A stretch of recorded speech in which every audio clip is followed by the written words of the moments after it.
So I got a new iPhone, I picked it up today, and I thought, well, how about filming myself while I open this box and let you guys see my reaction and tell you why I picked the base version of the iPhone 12 versus the Pro. It's been a tough 2020 for the whole world, and it's still tough this year, and fancy gadgets isn't something that you buy in times of crisis. But as we've seen, iPhone production wasn't affected as much as we saw iPhone 12 generation release last October. So I finally got one for myself and just thought it was time for an upgrade from my old phone. But it took me a while to decide which phone to get because, well, I knew I needed a new phone, but there were so many choices out there and too many considerations before splurging in this difficult time. And well, first, I was torn between sticking to Android phones or switching back to Apple. I mean, I had been an Apple user for 9 years before I ditched it for a Huawei Mate Pro phone. My consideration then was the camera feature, and I was super impressed by the camera quality of the Mate Pro series, so I got a hold of one. And to be honest, I have no complaints about it. I mean, I still use it to take most of the videos for my vlogs. But to also be honest, I kind of missed my iPhone usage experience. I mean, I still have my old iPhone, but it's just been collecting dust. I never upgraded. My first iPhone, I think, was a 3G, and I stopped at 7. I skipped to the 8, 10, and 11 altogether and joined the Huawei bandwagon. But I've been doing a lot of ratings and YouTube reviews of the iPhone 12 series because I'm in the market for one. And I've been pretty impressed with what I've learned about the new iPhone generation, so I decided to switch back.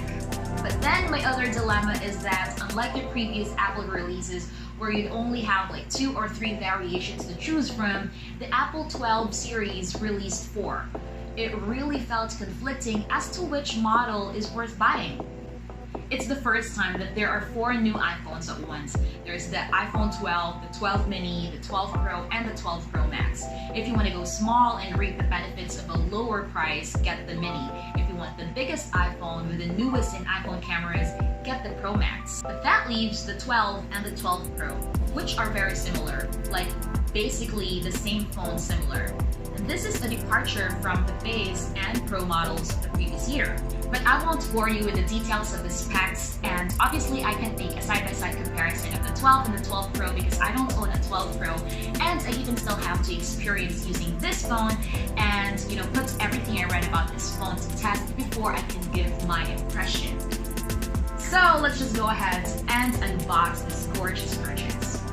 I'm actually very excited, but I'm also kind of nervous. I don't know why, but alright, let's do this. Let's rip this plastic off. And I know a lot of YouTubers who do unboxing videos would say this, but removing the plastic off a new gadget is very satisfying, and I'm hoping to get that feeling, so please don't disappoint. Alright, here we go. Ah, wow. Alright, that felt pretty good. So, I am not surprised how the box came noticeably smaller for this phone compared to the previous iPhone releases. As you can see, there is a severe reduction to the retail bundle. Gone are the power brick and the headphones. So this is what you'll get in the box. You have a cable. This is a USB-C to Lightning cable. And you have a little package right here. This is for your SIM cards, a pin for your SIM card, some little items, and you get a sticker. Alright, and let me show you my phone. I got the blue color. This is the first time that I did not pick the white or the black iPhone, and I don't know, I just find it really gorgeous and classy in blue.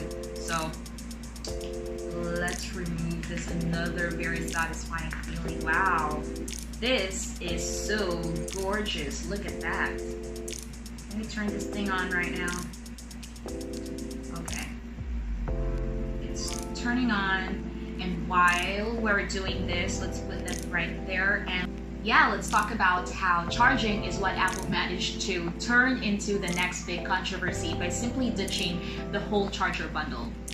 It's definitely not my favorite thing. I mean, I don't mind reducing the electronic waste, but how about giving us an option or making the phone cheaper to buy? So I haven't bought new accessories for my new phone, you know, like an adapter for this port or the MagSafe wireless charger. I mean, I'm still thinking about it because it's too damn expensive. But what I will definitely buy is a phone cover or a phone case because, you know, I've always been the type of phone user who doesn't use phone covers or protectors, and you know, I always just wanted to experience the phone in its rawness. I mean, I've dropped my phone many times in the past, like scratch it, damage it, or even broke it, and I was able to live with that. But I will definitely feel nervous, you know, carrying this around as naked and bare as it is. Undoubtedly, the iPhone 12 design is pretty much the same as the old iPhone 5 with its boxy design, but it definitely feels different from the old iPhone in the past. We still have the same layout for the buttons and ports, except for the SIM card slot located on the left side alongside the volume rockers and Apple's signature mute switch. We have the sleep-wake button on the right. Down below, you get the speaker grills, the lightning port, and the call microphone. At the back, we still have the same camera layout as what we had in the previous iPhone 11, with the Apple logo in the middle. Up front, we have a bit smaller notch that houses the Face ID sensor, the front-facing camera, and the call speaker that also doubles as the stereo speaker. The glass is now flush to the iPhone's metal frame that looks pretty seamless, making it feel like a proper unibody design. In this iteration, Apple used a different glass to protect the display and called it ceramic coating, which on paper can handle drops of up to 4 times better than last year. Unfortunately, we don't get the same protection at the back, so keep that in mind. Apple has a reputation of producing well-built and designed products, and this iPhone's generation is no exception. The regular iPhone 12 and the Pro models share the same footprint, except for the Mini and the Max, of course. Both the iPhone 12 and the 12 Pro has a 6.1-inch screen with the exact dimensions. The only difference is the material used. The iPhone 12 is milled out of glossy stainless steel with a matte glass finish at the back, while the regular iPhone 12 has the aluminum body frame and the glossy back finish. Personally, I think it doesn't matter too much because both of these phones look and I'm sure feel equally premium. And although stainless steel sounds a little bit tougher than aluminum, you'll end up protecting your phone with a case anyway, so getting the iPhone 12 is still a wiser choice for me. So why did I pick the 12 versus the Pro? Unlike the previous iPhone generation, there were so many differences between the regular iPhone models versus the Pro models, one of which is the display. Now, the regular iPhone 12 shares the same Super Retina XDR OLED panel, which is the same as the Pro models. Also, all iPhone models have the same A14 Bionic chipsets, Apple's latest and greatest processor. So when it comes to performance, both the iPhone 12 and the 12 Pro have the same processing speeds. One of the significant key differences between this year's iPhone 12 is in the camera department. We still got 2 camera setups for the regular iPhone 12 model consisting of 12MP wide and a 12MP ultra-wide sensor, while we have 3 new cameras set up for the Pro models, namely the 12MP wide, a 12MP ultra-wide, and another 12MP telephoto lens, plus a new LiDAR scanner for an improved portrait mode and AR capabilities. If you find yourself in need of a telephoto lens or a LiDAR sensor, get the iPhone 12 Pro. Or probably you might need a larger camera sensor, go for the iPhone 12 Pro Max. But if you're like me who's contented with wide and ultra-wide sensors, the regular iPhone 12 will serve you well. The regular iPhone 12 will set you back at 49,990 pesos. Suppose you want to get a more sophisticated look, a telephoto lens, and a LiDAR camera.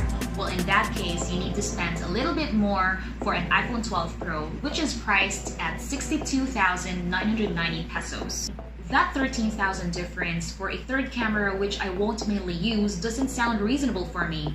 So this regular iPhone 12 is still the winner for me. Choosing the right iPhone is more complicated than before because there's only a tiny difference between the regular iPhones and its Pro siblings. And you can buy the cheapest iPhone 12 but still get an iPhone 12 Pro features and capabilities. It's just a matter of design and a couple of additional set of features. Understandably, a lot of people think that the Pro name after a smartphone means better compared to the regular phones because that's what most Android smartphone manufacturers are doing, and even Apple in the past. However, in this new iPhone 12 generation, it is a different story. You get the same processor, display, design, cameras, almost, in the standard model, but at a more affordable package. But as always, it is your choice that matters, and this is just my 2 cents. So what do you think? Are you still getting the iPhone 12 Pro if you are in the market for one? Or is the regular iPhone 12 enough for you? Let me know in the comments section below.